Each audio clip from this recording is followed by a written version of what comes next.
ई जुल्मी जमाना सितम के तनो ढाई न कबहू ए दुनिया से मोहब्बत उड़ाई। और जब रोग हो जे जानी उजानी कदर बेकदर के समझ में न आई।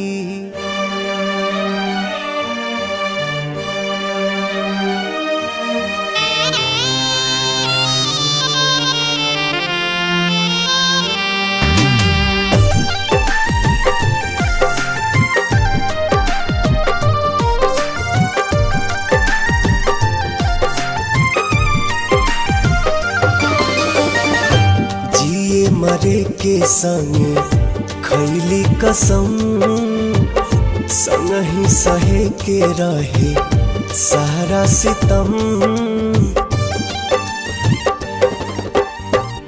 जिए मरे के संगे खैले कसम संग ही सहे के रहे सारा सितम।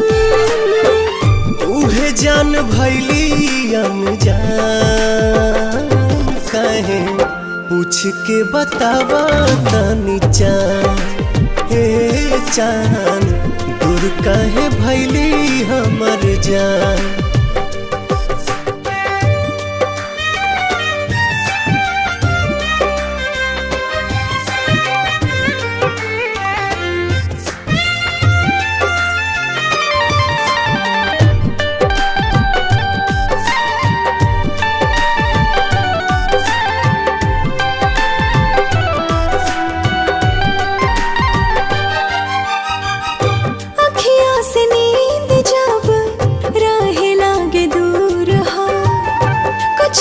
जरूर हाला नैन के कसूर हो।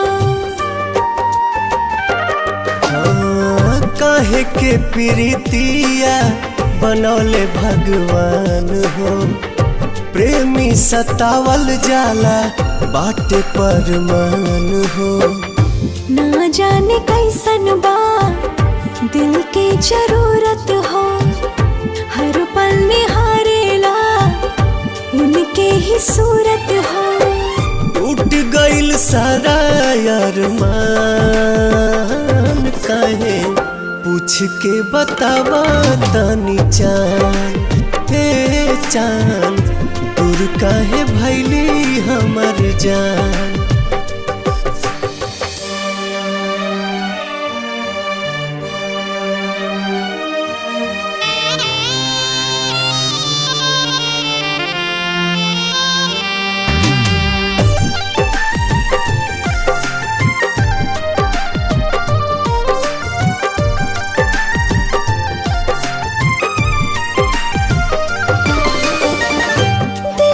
जरूरत होला सच्चा दिलदार के। बड़ा हार जाए तू ता बुझला न प्यार के। फिर ना दोबारा कबो हो पाई प्यार हो। बसल बसावल दुनिया भइल उजार हो। सपनों में ना सोचनी ऐसन कब होई दिल भर के याद में अखियाँ कब रोई। घुट घुट के निकाले परान काहे पूछ के बतावा तनी चान। हे चान दूर काहे भैली हमर जान।